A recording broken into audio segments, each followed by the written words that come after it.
All wings report in. HouseDog, standing by. Mother Goose, standing by. Lock S-foils in attack position. Animal Squadron ready for battle. Hello there, and welcome back to the Animal Squadron podcast. I am your host, HouseDog, and with me, as always, my co-pilot, the Chewbacca to my Han, the R2 to my Luke, Mother Goose. Hey, buddy. Hey, how's it going? I'm good. I decided to be just very enthusiastic in our intro today because I feel like it needs it, because we're here, it's been a week, and we're talking about Jedi. It's not my favorite film, like I said last time, but we're talking about Jedi. We're talking about Star Wars, and I'm happy to talk about Star Wars because Star Wars makes my life better. I think Star Wars makes all our lives better, honestly. And I think it should. It's a beautiful thing. It is. So, last time we talked about the first half of Jedi. We made it all the way through Tatooine, and we are now on the Death Star. We are on the Death Star, and my first note about the Death Star is we see the Emperor with a cane. We see the Emperor in a cane. We also, if I remember correctly, this is the first time we see him actually in person. Yeah, we mentioned that last time on the last episode. Yeah. Everything else has been through holograms. Which is interesting that this big bad guy throughout, well, this is the third film, through two other films has never been physically seen before. Right, which I think is really interesting. I think it helps add to the mystery. Yeah. We're just rocking. We are on the same page today. This is going to be a good episode. Same page. It's going to be great. We also get to see his Red Guard. Yes. Which I always thought they were so cool. Right, but they don't do anything, right? Like, that literally is my next note. Like, although they look really cool, I wish we could have seen them do something at some point. Yeah, well, I mean, I guess Snoke uses his. But... And maybe that's something that they realized in the sequel trilogy is that, like, these guards who protect this really, like, important high official should actually do something. Because even in episode 3, the Red Guards are there, and they don't... Right. They just get destroyed by Yoda within 5 seconds.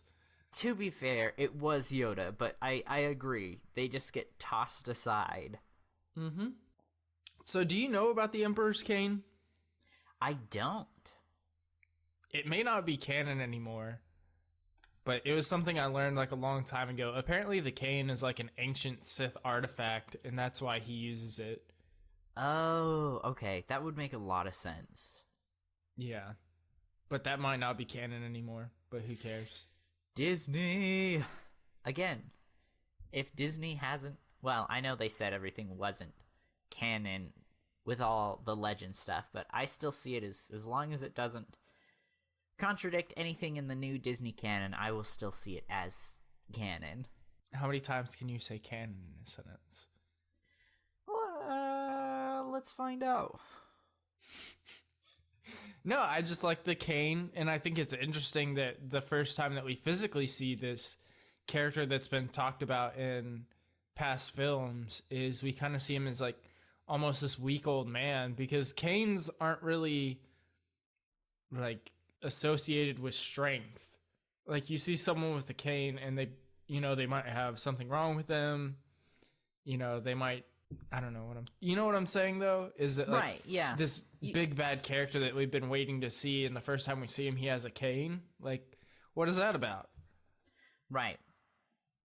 Which I think adds to a lot of people's anger when they saw him fight in Revenge of the Sith. I mean, he's literally flipping through the air. But again, we have to remember this is a 19-year difference. Exactly. I don't do things I used to do 19 years ago. Me neither. Like now I can go to the bathroom by myself. I mean, you were 5? Close. Yeah. I mean, I still need help, but hey, sometimes you just gotta do what you gotta do to make it happen.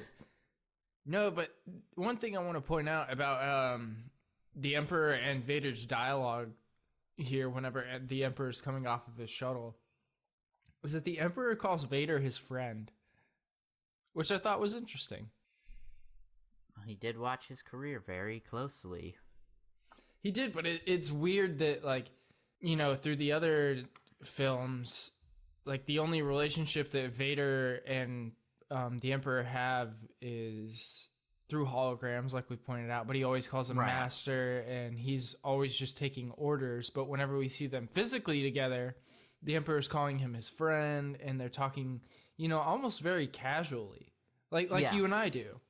But they're a master and apprentice, and I just thought that was interesting.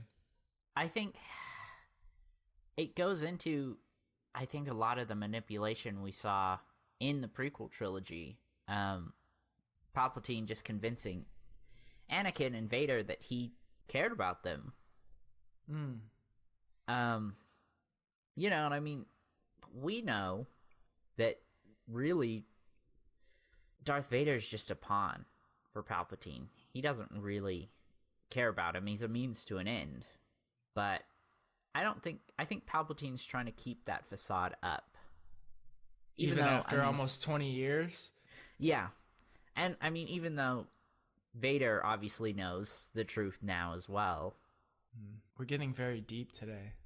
We are. Do you have anything else about the Death Star? No, I do not. All right, well, back to Dagobah. Back to Dagobah.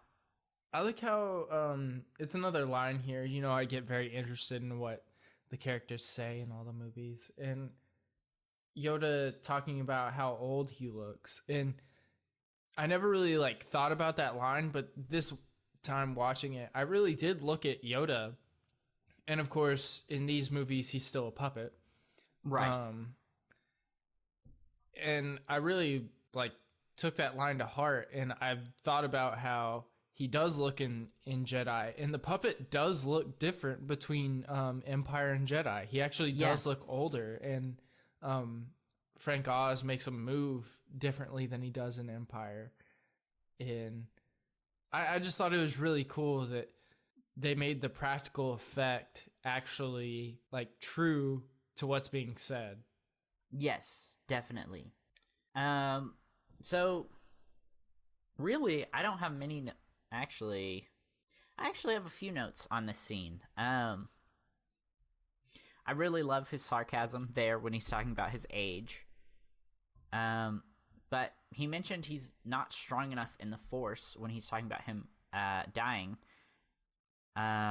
Which makes me think of the Sith and how the dark side and their hatred can keep them alive. But are they really living? Are they really living? Very true. Because now that we have Visions, and if you haven't checked out Mother Goose's YouTube channel, he just recently posted a video about Star Wars Visions and all the episodes there. You should go check it out. Oh, thanks for the plug. Of course. It reminds me of the last episode. Now that you say that, I think it was the last episode about the Elder? Jedi. No, not the Elder. That wasn't the last episode. Oh, okay. Yes. No, I know which one you're talking about. Is it Akakiri? Is that what it's called? I think so. Yes. About that Jedi who the story very similarly mirrors Anakin's story. Right. Yeah.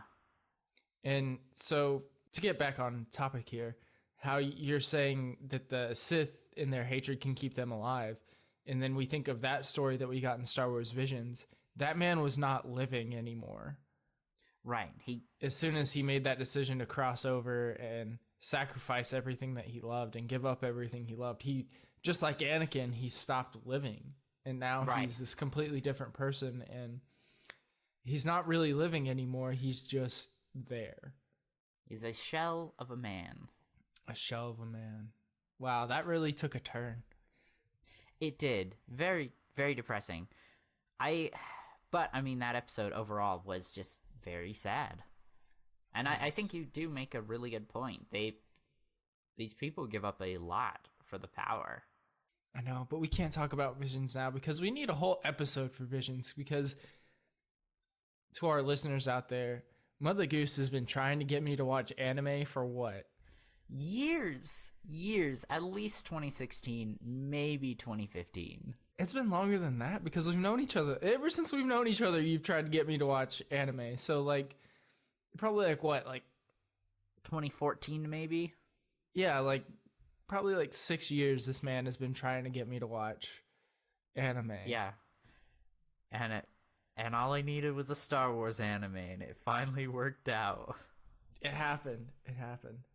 So yeah, we got to talk about Vision sometime. Yes, definitely. My next note is Yoda telling Luke he can only be a Jedi after facing Vader. Do you have anything before that? I feel like I do. Yeah, just about Yoda hesitating to tell Luke the truth. Yeah.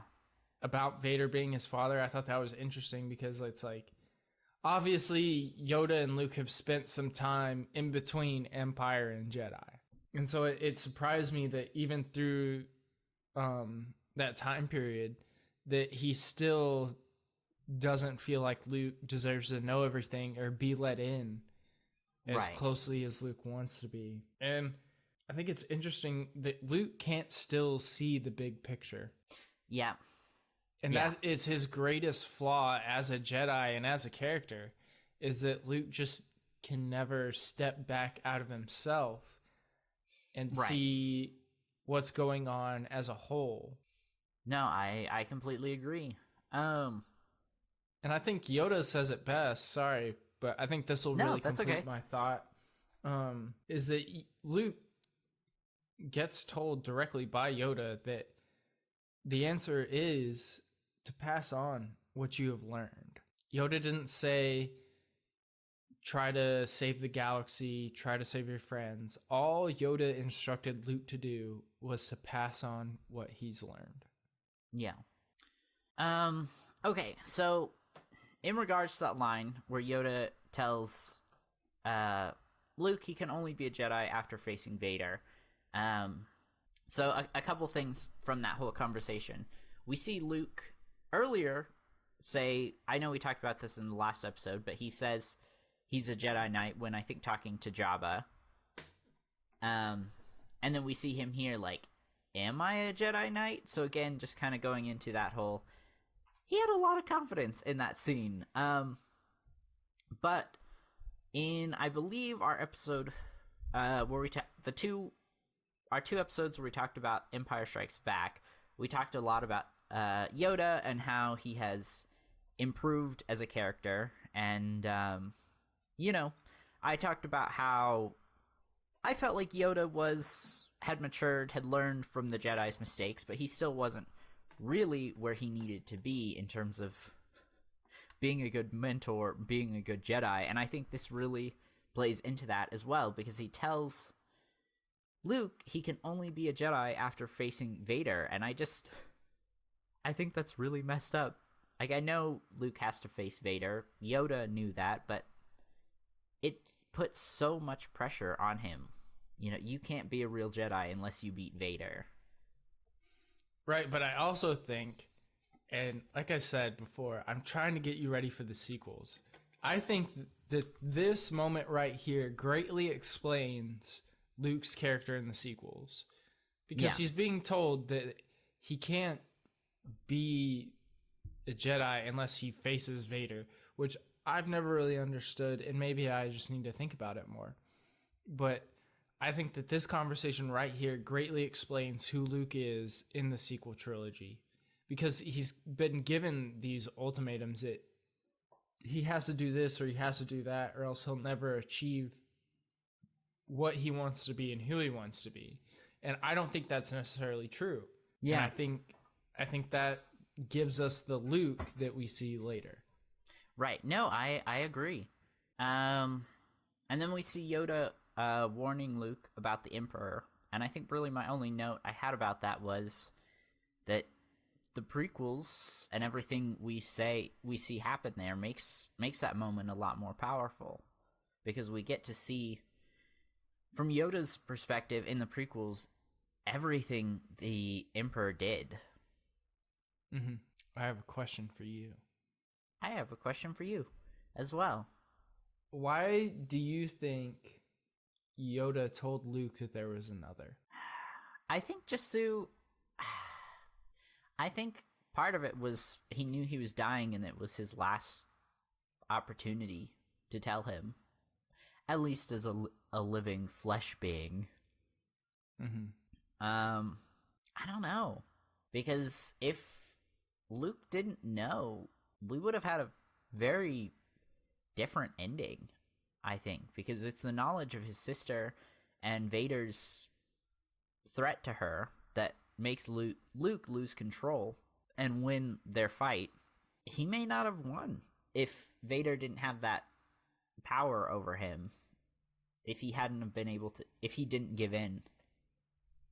Well, the funny thing is, I don't have an answer for my own question. I just wanted to ask you. Yeah, I really don't know. I think that's, like, I do think we would have had a very different ending if he didn't know, but I don't know why Yoda told him. Okay, my question to you is, did Luke not go back and train with Yoda or Obi-Wan? Because we talked about the ending of Empire Strikes Back. Obi-Wan tells Luke, if you go to Cloud City, I won't be able to help. And we talked a lot when Luke's hanging off Cloud City. He calls Obi-Wan first. There's no response. And Luke seems really surprised to see Obi-Wan, and they hadn't had a chance yet to talk about Vader being his father, but it also seemed like through that whole scene that this was also the first time that Luke and Yoda had seen each other. So years I've thought, oh, well, between 5 and 6, Luke was just training with Yoda or Obi-Wan, but I'm not so sure anymore. That's a very interesting point. Like, he obviously was still training, but it kind of seems like he was training on his own. And that very well could have happened. I mean, I don't know. I feel like there's probably a comic book out there somewhere that explains all this. Oh, I'm sure, yeah. But is it canon? Probably now, yeah. No, I don't know what to tell you, my friend. I'm sorry. Usually I have more words for you, but I'm at a loss here because you've made a very good point. I'll take it as a compliment. My next thing is, it just makes me so sad to see the light go out in Yoda's little hut. Yeah, me too. I'm like, man, that's sad. And I think we should make it clear, we both love Yoda. Yoda's great. I love Yoda. I feel like we've bashed on him a lot in these episodes because of the mistakes he and the Jedi have made, but we still love Yoda. Yeah, it's not like it didn't make me sad. Like, it still makes me sad every time I see him die. Yeah, same. And the light going out in the house, like, I don't know. It makes me a bit more sad now. Me too. And I think it's interesting, and I'm glad you brought up that whole, did Luke train by himself or with Luke or with Ben? Because whenever he gets to talk to Ben here, Luke calls him Obi-Wan. Right. Which I thought was odd, because he doesn't call Ben Obi-Wan since the first movie, since A New Hope. He calls him Ben from the moment he meets him. Interesting. And I could be wrong, but to my knowledge, he doesn't call him Obi-Wan again until Jedi. Since A New Hope. I'm not sure. I thought he did when he was hanging off Cloud City, but I'm probably wrong. I guess I'd never really put much thought into that. When he's hanging, he only calls out for Ben. Gotcha. Okay. Yeah, no, I think you're right. I just thought it was odd. And then, of course, point of view. From a certain point of view. Yep. That's my next note as well, and I just wrote, Obi-Wan could have been a little more sensitive about the whole thing. I don't know. I think point of view is, I mean, just that scene itself, and now like it gets. I think Obi-Wan gets a lot of flack for the choice he made. Yeah. But I think No, as I've gotten older, I understand like why the point of view scene matters so much, Yeah, because a lot of the truths that we do cling to in life certainly do matter on our point of view. And I didn't really understand that until later in life and being an adult now, and like that's very true. right. And we've mentioned it countless times throughout this whole podcast that we believe Anakin and Vader are different people. Yeah. So, I mean, it's not like we can argue with Obi-Wan on this. No. But I do think, while I don't disagree with his point of view line, I still think he could have been a little more sensitive in this moment and just understood, like, well, maybe Luke doesn't see it this way. Because even though it was a point of view, Luke didn't know that it was from a certain point of view until that moment. Mm-hmm. No, I just really enjoy that line that, and I'm probably butchering it a little bit, but like that Obi-Wan says that like a lot of the like truths or things that we cling to in life are off of our point of view. Right. Do you have anything else about seeing Obi-Wan again? I have one last note, yeah. I just think it's really sad after everything we see through the prequels and the Clone Wars, seeing how Obi-Wan had given up on Anakin. I don't know if I would say given up. I would just say I don't think he ever gave. Well, maybe he did. That's very tricky. I think he was just hurt.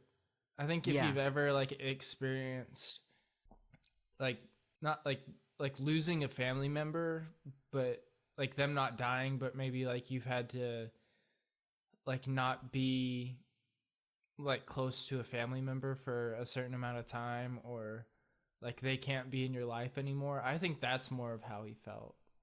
Yeah. No, I see that. It wasn't like he was dead, but it was like he can't be a part of that anymore because it's detrimental to his own life. Right. Who knows? Okay, I don't have anything till we're back in Cloud City. Cloud City? Yeah. We go to Cloud City in Return of the Jedi? I mean, we do, but that's not until the end of the movie. Right. Are you okay? No. No, my next thing is about they're on the ship and they're getting ready to attack Endor, and my question for you is, was Han Solo on a suicide mission? Oh, okay. Did you get I actually lost? do. Yes. Oh man, it's all coming together. I thought we were talking about Empire again. Man, my brain just fried itself. I've got a couple notes before that. I'm sorry. Well, go ahead. Really, I just wanted to bring up how Han forgave Lando really quickly. I mean, I get it. Lando did really help them out in the end, but there's just a lot of forgiveness there. Which, I mean, it's nice to see, but... Right, but I think you should also keep in mind that Harrison Ford didn't even... Like, he wanted to do Jedi, but he didn't think that Han should survive. Right. And I think you can really see that feeling in Harrison Ford's performance with Han in this movie. Yeah, I mean, it would have been... Not that he didn't do a good job, or that Han wasn't Han in this movie. Yeah, no, I definitely agree, but... And to go into what you're saying, with Lando, I mean, if he wanted Han to die, he wouldn't want this animosity between them. Yeah. So no, I agree with that. And then just, I really appreciated Leia lovingly calling Han General. You softy, you. I'm a big ol' softy, I know. Okay, now I'm on Endor.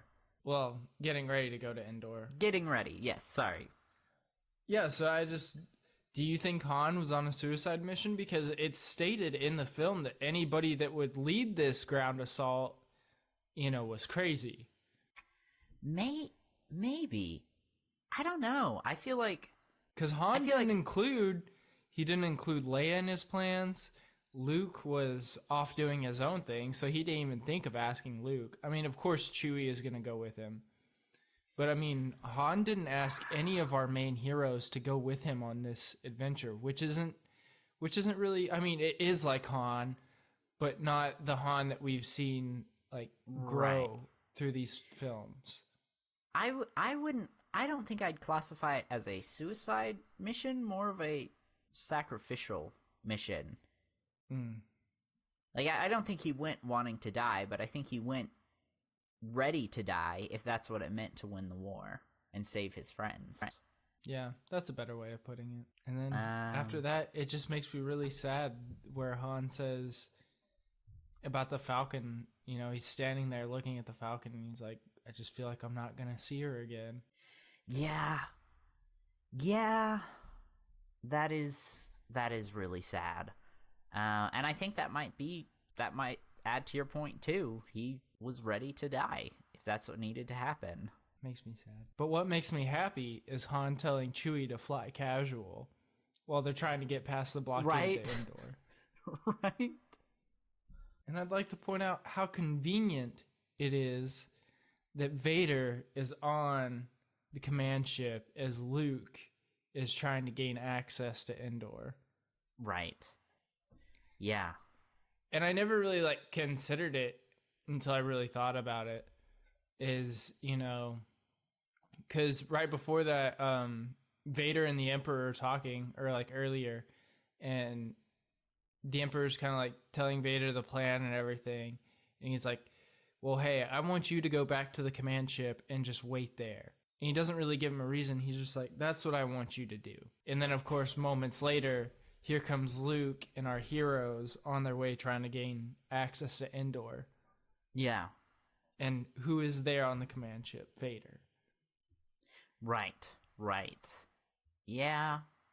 No, that's a really, really good point. And, Palpatine was just putting all the pieces in place.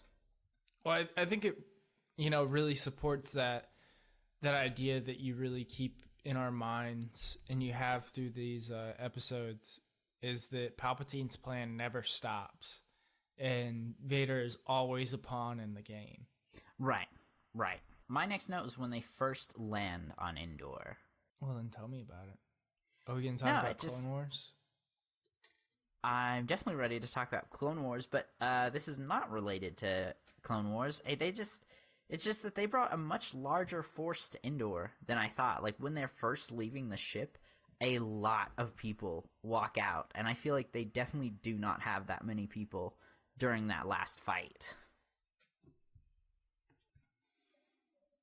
Yeah, I guess I never really thought about that. Is it how did all those people get there? Right. I mean, they came on the ship, but there definitely weren't that many, right? I mean, I don't know. I don't know how big a landing shuttle. I don't know how many people you can fit in a landing shuttle. Yeah, good point. Well, because I'm ready to talk about the Force Chase. What are you ready to talk about? My next note isn't for a little bit. Really? Yeah.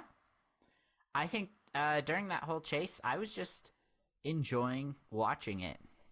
It is a fun scene. Yeah. I just wanted to say it. It was a good scene. Do you have anything specific for it? Not really. Yeah, that's okay. Sometimes that's all we need. It was a good scene. After the chase, we get to see our first Ewok. Wicket. I love the Ewoks. I do.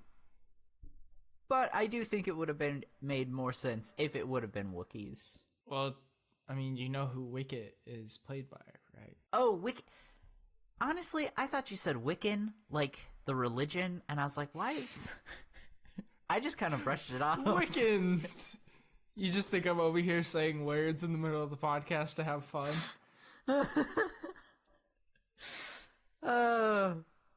Sometimes.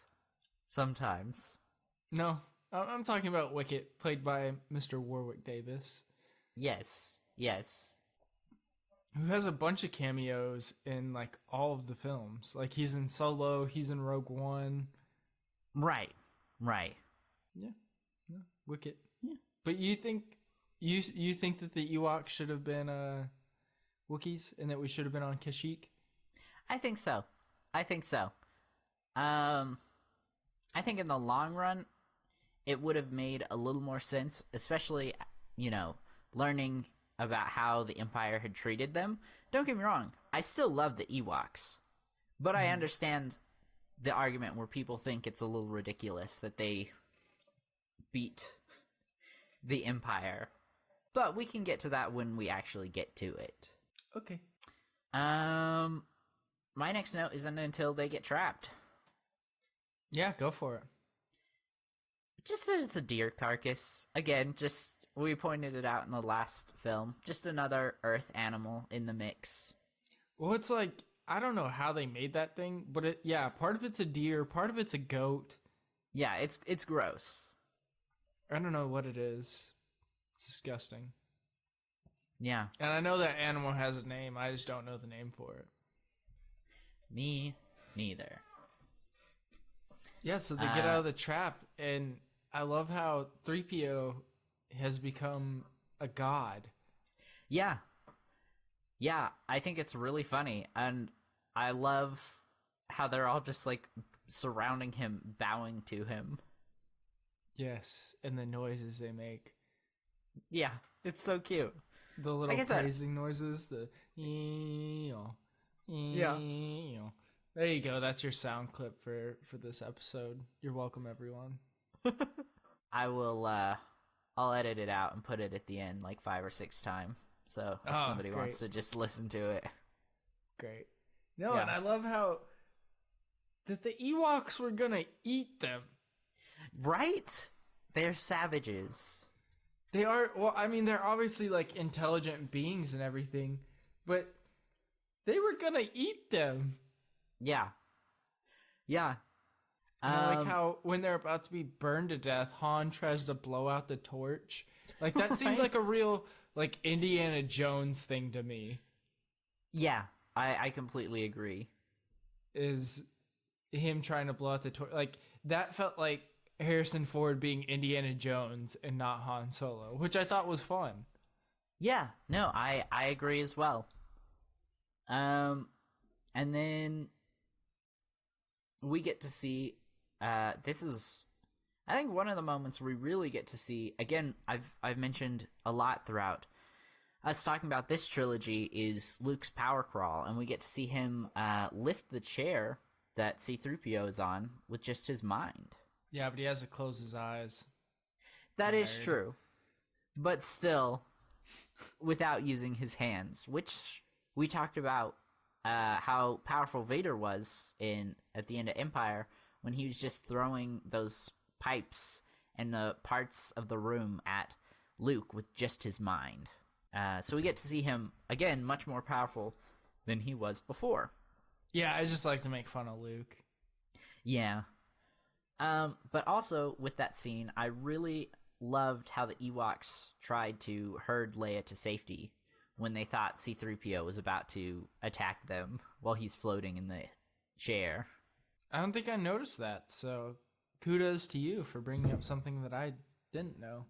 Yeah, it's a really funny contrast how they're about to eat Luke and Han, and they're so worried about Leia's safety. And where did Leia's clothes come from? Did they eat someone else? Probably. Most likely they ate someone else. Or maybe the Ewoks are just very, like, resourceful and they made those clothes for her. I don't know. Yeah. I don't have anything until Luke and Padme are talking. Luke and Padme? Sorry, Luke and Leia. I think Luke and Padme talking would be very interesting. What movie were you watching?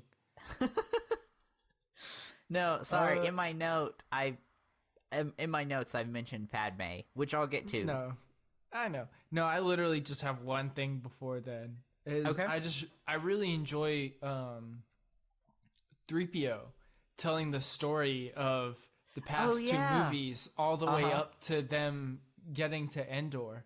And even though it's not like in basic, like you still know the story and the sounds that they use, and like how every once in a while you get like he's speaking in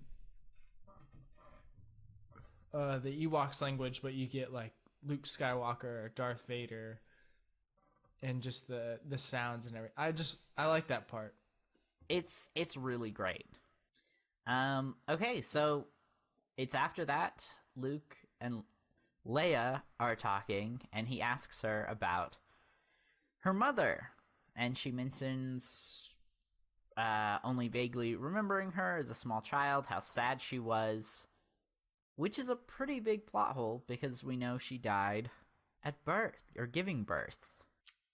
Is it a plot hole, though, or can I explain it away? Oh, if you can, I'd love to hear it. Because Leia is force sensitive, so she's able to tap into visions just like Luke is able to, and just like Anakin was able to. Oh, interesting. Okay. I'll take it. I will take it. Boom. Mind blown. You heard it here first, everybody. What do you have anything else about Luke and Leia's talk? I have a few notes, yeah. Well, then please talk about them, because I don't really have much to say about it. Okay. It seems like she took the news really well when she found out they were brother and sister. Which I don't know if I would have took that news so well. But, and I wrote this in all caps, I hate that she says she's always known that they were brother and sister, because it makes their not one, but two kisses so much worse. It wasn't like she wasn't saying like, oh, I've always known and I did it anyways. She just meant like she had this feeling that they had this closeness that's like inexplainable. No, I know. It's gross. And I don't like it. It's fine with me. And then I just wanted to talk about how, like, mature Han is.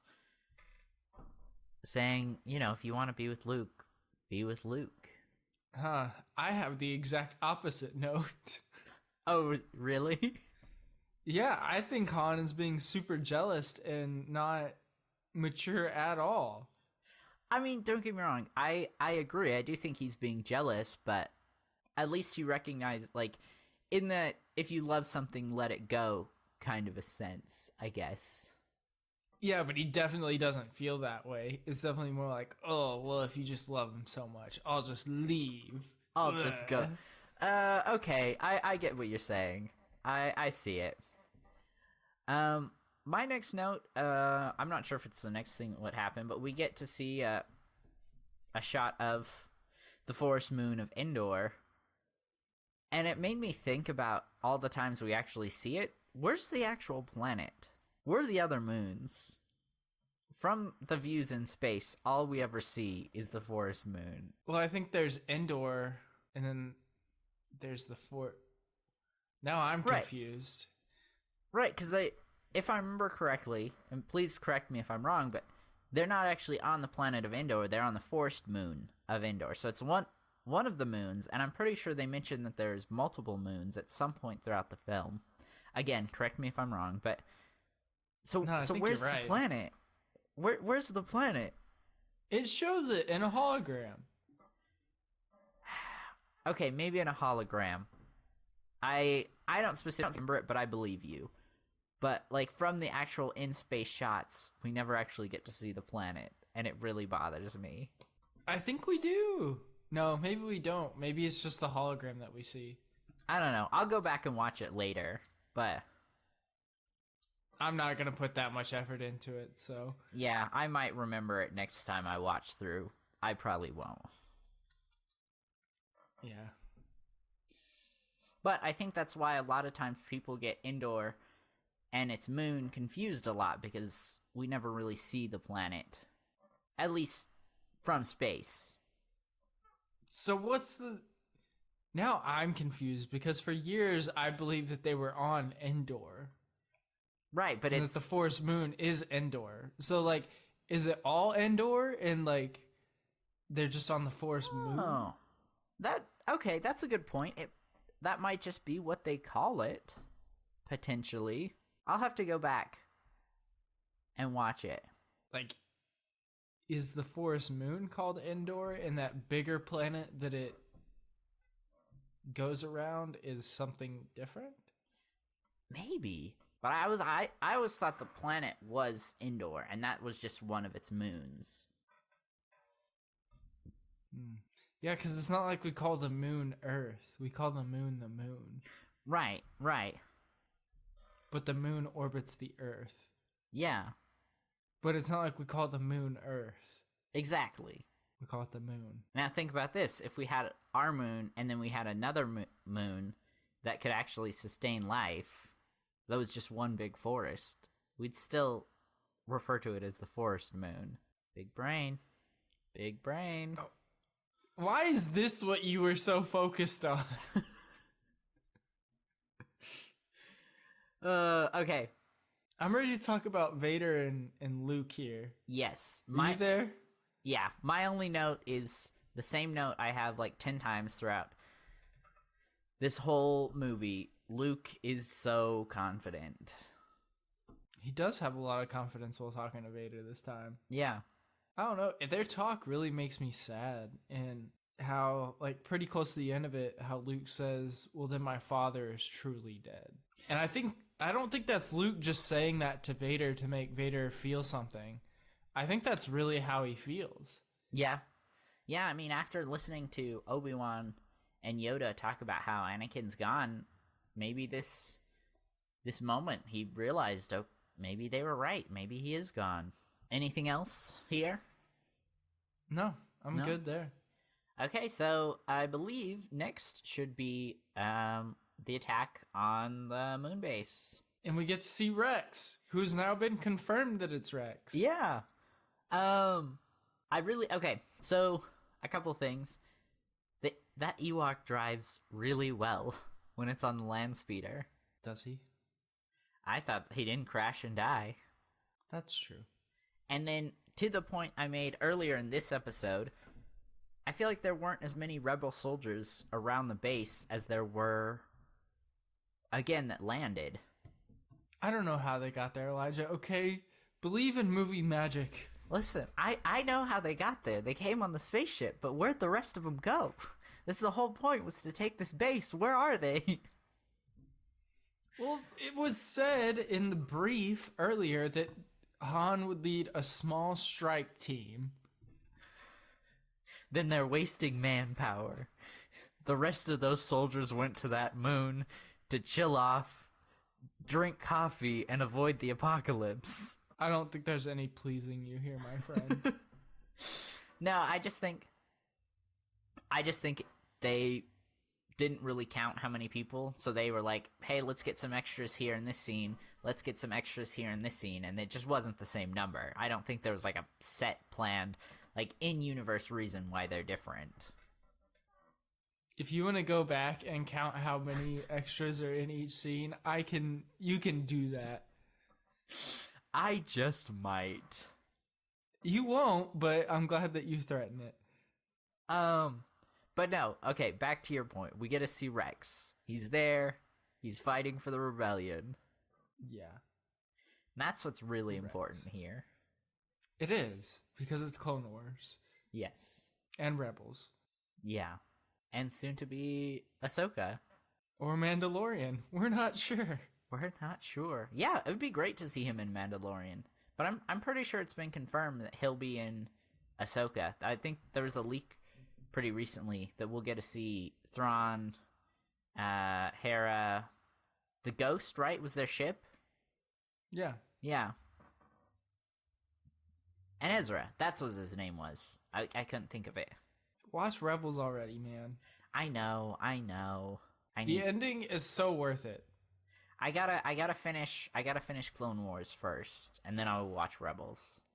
Rebels isn't even that long, though. I know. Okay, do you have anything else on their first initial attack of the base before we're on the Death Star? Nope, I'm ready to go to the Death Star. Okay. My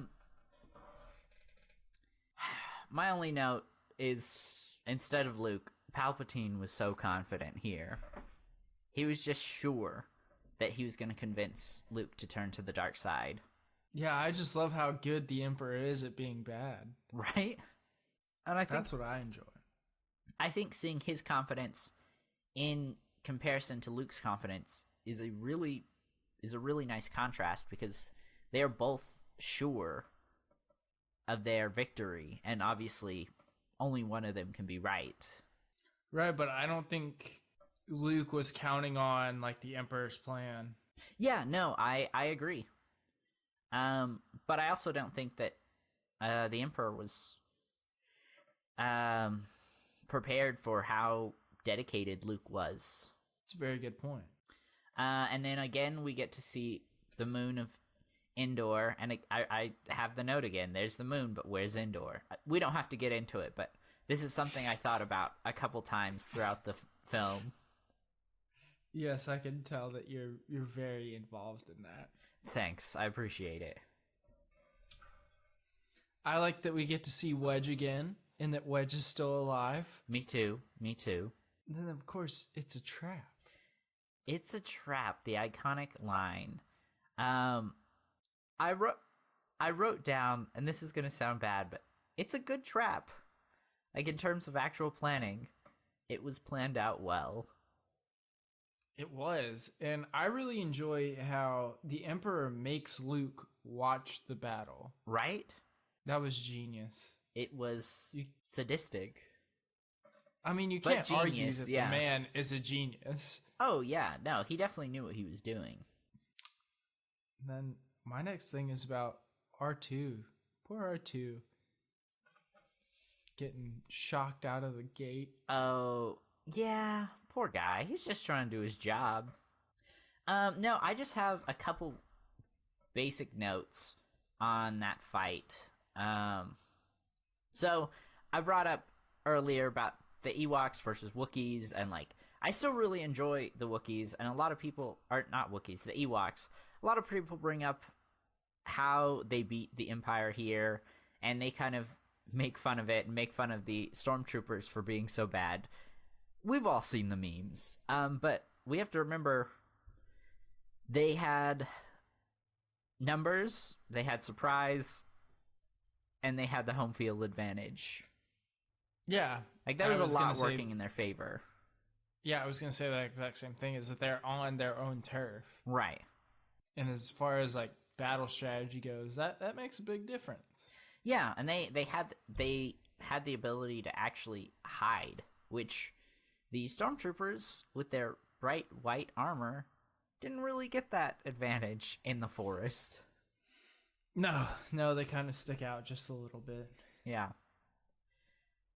And then I wrote Avatar before it was cool. I think this is in reference to a human in quote civilization coming in and like trying to tear up the planet, and the aliens revolting.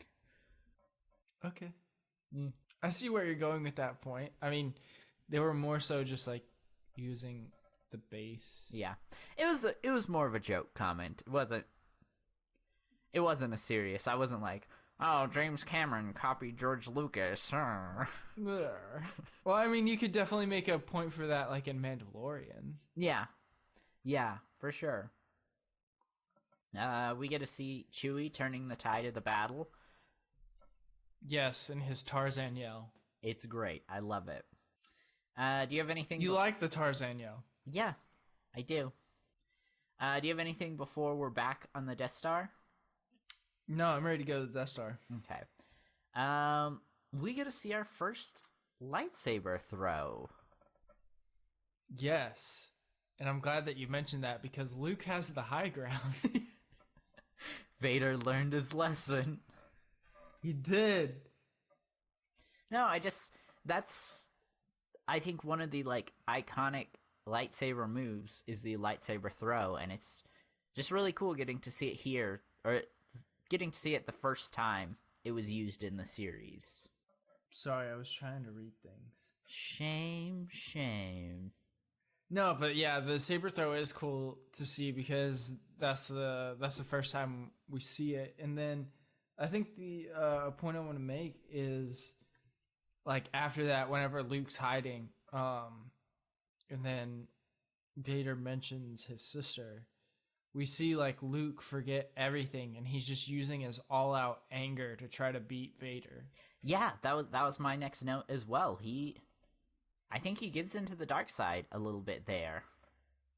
Yeah, I agree 100%. Like he's using his anger. That's like not Luke using any type of form of lightsaber combat. Like he's literally just trying to kill him. Right. And then so something with that scene that I've seen pop up recently. It's a discussion on Luke and Rey. Were they using the dark side scream? We get to see Palpatine use it when he first attack the Jedi Masters that come to arrest him in Episode 3. And then we see Luke yelling out as he begins to attack Vader, and there's another scene, I can't remember exactly where it is in the sequels, but I believe it's the first time Rey and Kylo Ren fight. She yells out again, were they using the dark side scream? I don't know. You and your canon force powers. Are they canon still? I think so. At least Palpatine using it, because we clearly get to see him use it in the film in Episode 3 against the Jedi Masters. Now, did Luke and Rey use it? I don't know. But I do think it's a canon ability. I don't know.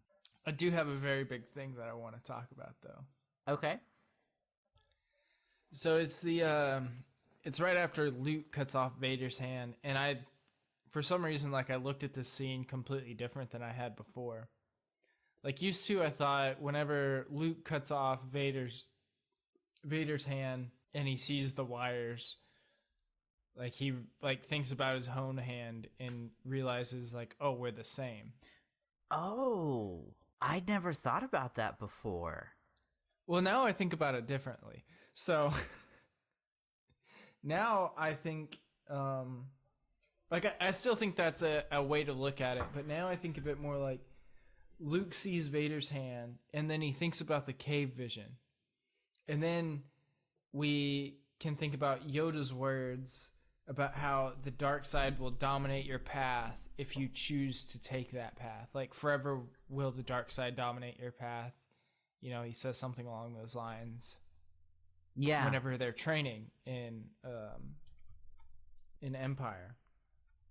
No, I think that's what Luke saw whenever he saw Vader's hand, is that he already, like, yes, of course, he thinks about his own hand that he lost and how him and Vader aren't so different, but I think he sees in that moment, like, that he was using his anger, and that if he continues to go down this path, that it's going to dominate his life forever. This is the choice that he makes in this moment, that he will become just like his father. Right. And this is actually something I've really been wanting to talk about, because you've brought up how Luke can only see into the future, really, like he's always looking at what's next. And I think in this moment, that saved him from falling to the dark side, because he looked at where he was and he saw really into the future as in, oh, look, if I keep going, I will be the next Darth Vader. I will fall into the same temptations that my father has. So while I agree that is a big issue with Luke's character, I really think it worked out for him this time. Yes, this time it paid off. Yeah. Then he did what many couldn't. They gave into the dark side, even just momentarily, and they were able to stop and actually walk away from it. A lot of times, through a lot of Star Wars media, we see Jedi turn to the dark side and immediately they are quote-unquote Sith. Like, they stick with it. Like, we were just talking about the last episode of Visions. When he turned to the dark side to save his love, that could have just been a momentary thing. He could have then be like, oh, she's alive, I'm a Jedi again. But he didn't. He went off with the Sith. But Luke here, we see him even just temporarily fall to the dark side, and he's able to pull himself out. Mm-hmm. But if like it was a separate situation where he was like fighting someone else, I don't think he could have been able to pull himself out of there. That's a good point.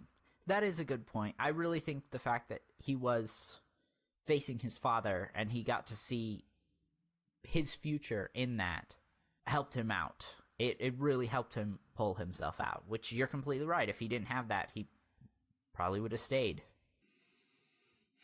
And I just love how after Luke makes that decision, the Emperor's line of, "You will die." I love that. I like the way that he says it. Yeah. Yep. Do you have anything before the Force Lightning? No. We get to see Force Lightning for the first time. Yeah, I guess I hadn't thought about that. Yeah, just again, another iconic Star Wars ability that was introduced in this film. Look at you. I know. Always thinking. Never wrong about anything ever. That's me. No. I like Vader's no line. Because I really think it makes his no in episode 3 make sense. No, I completely agree. It parallels. They parallel each other really well because in episode 3 it was frustration and anger. I just lost the love of my life and my child or children. I can't remember if he knew they were going to be twins or not, but no, he had no idea they were twins. Yeah, so at least he lost his child, but in this one it was I'm about to lose my child and I'm going to do what I need to. For the second time. Right. I'm going to do what I need to save him. And we get to see Anakin. He's back. Yeah. It was cool. Okay. I have a question for you. I have a question for you. Oh. Did Anakin balance the Force? Was this his destiny? Because I know there's a lot of debate on what that actually meant. But, sorry, I zoned out for a second. Anakin killed all of the Jedi. Or through it, well, there are other Jedi we know about now, but looking at it from just the first 6 films, he killed off all of the Jedi, or through his actions, the rest of the Jedi died off. And he killed the last of the Sith, leaving Luke, which this is something I'm going to talk about a lot more once we get into the sequel. All of the old traditions from the Jedi and the Sith that were, I believe, in balancing the Force, no longer are holding the Force back, because all of those people are gone. I think the way that I'm going to answer this question is going to sound very, not really diplomatic, but like, it's going to sound like I'm not giving an answer.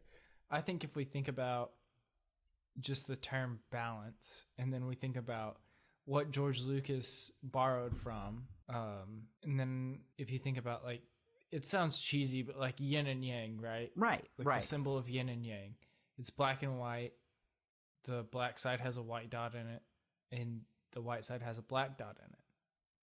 Balance isn't one without the other, or one completely erasing the other. Yeah.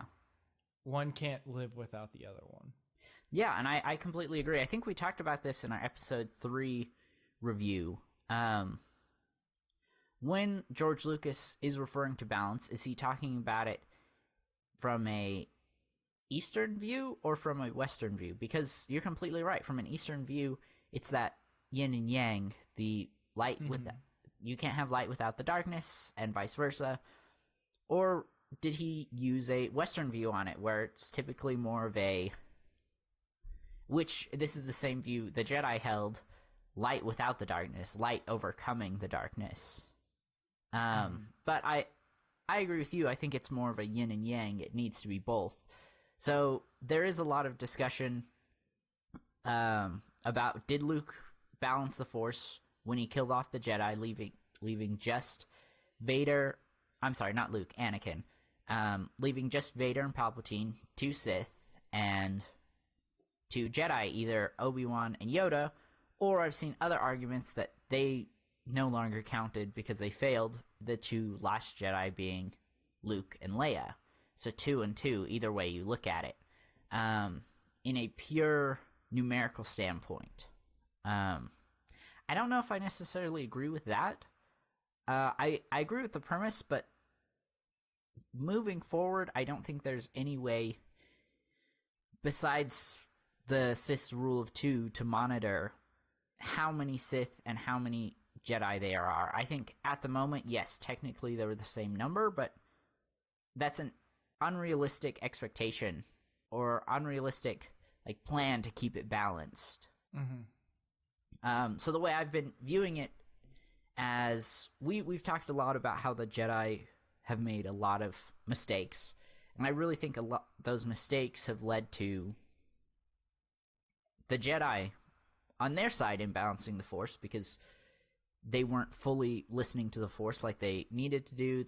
They were making a lot of mistakes, but on the other side, the Sith, with their rule of 2, were trying to control the Force, and instead of viewing themselves as a servant to the Force, they were viewing themselves above it, and the Force was their tool to use, if that makes sense. So I think both sides were unbalancing the Force, and with Anakin killing the Jedi and the Sith, it gave the Force a chance to reemerge rebalanced. Well, I think the whole concept, and I think that's a really cool thing about these movies, is that as just people in general, we always want, no matter what we're gonna seek perfection and balance. Right. It's just in us for some reason as humans. And I think that's what Lucas was trying to touch on in his films, is that we as viewers of the film can't decide what the balance is. Yeah. Wow. Which I have a lot to talk about in terms of that, but a lot of it I feel like will be when we talk about the sequels. The ever-impending sequels. The ever-impending sequels. Should be next time. I'm not saying we're done. We still have a lot more, but we should finally be into episode 7 here in 2 weeks. Yeah. But my question for you, that's not nearly as serious as your question, was which trench run do you like better? Ooh, that's a really good question. I think the original. I'm an OG fan as well. Yeah. I don't think I can pick this one over the original. But this one was still really good. It was. It's not as good as the original to me. Yeah, no, I completely agree. My next note is when we actually get to see Anakin without his mask. Do you have anything before that? No, that's funny because my note is literally titled "The Man Under the Mask." Nice. Mine is nowhere near as poetic. I just wrote crusty. Crusty, okay. But I do have a music note here for that scene. We get to hear the Imperial March, but on a harp as Anakin's dying, and I just thought that was really cool. Really? Yeah. Oh, wow. Yeah. It's very soft. It's a little hard to hear. Obviously, Luke and Anakin are talking. The Death Star's about to explode. There's a lot going on, but you can hear it's very slightly in the background, and it's really beautiful. I guess I need to pay a bit more attention. Haha, I had the music note this time. Hey, as long as somebody's got a note about music, I'm happy. For sure. How do you feel about Luke giving, now at this point, Anakin a Jedi burial? I am completely fine with it. Anakin was a Jedi. Yeah, I mean, I wasn't trying to say like he shouldn't have done that. I just wanted to know how you felt about it. Yeah, no, I'm completely cool with it. Okay. But how do you feel about the ending scene of seeing all the cities and like the freedom, like I call it like the freedom scene, and now it's extended to where we have more planets that are shown in that last scene of them abolishing the Empire? I think it's great. I really like seeing it. My note for that is we so free. Okay. Because like you said, they added more scenes in. We get to see Naboo, which we've talked a lot about these changes and how we feel like it ties them together better. I just think it's funny seeing more Gungans. Yeah, it doesn't really bother me seeing the other cities and everything. I think it helps, like, really strengthen that idea that the galaxy is finally free. Yeah, no, I completely agree. And obviously, it's more of a joke, but there's a large argument or a large discussion that's gone around the community of, was the Empire really the bad guys, or were the rebels actually terrorists? But this scene really, regardless of what happens with the actual main characters and all the fights, we get to see the rest of the galaxy and how it reacts to the Empire being defeated, and clearly they're happy about it. It really solidifies that, yeah, the Empire was the bad guys. And I also think it's a really nice contrast between when the Empire was first created. We have Padme's line, I can't remember exactly, but this is how democracy dies, not with a bang, but with cheers or applaud, something along those lines. You should go look it up because it's a great quote. It really is, but we get to see the universe, not the universe, the galaxy, applauding, cheering, thinking the Empire is going to be this great thing. We see it 20-something years later, and they're cheering because it's defeated. Again, there's just that contrast there, is the point I'm trying to make. Yeah. Well, I don't know if you noticed this, but whenever they show Coruscant and it being liberated, there's a stormtrooper in the like crowd. Like, it looks like he's crowd surfing, but they're obviously like beating him. Oh, I did not see that. Interesting. Yeah.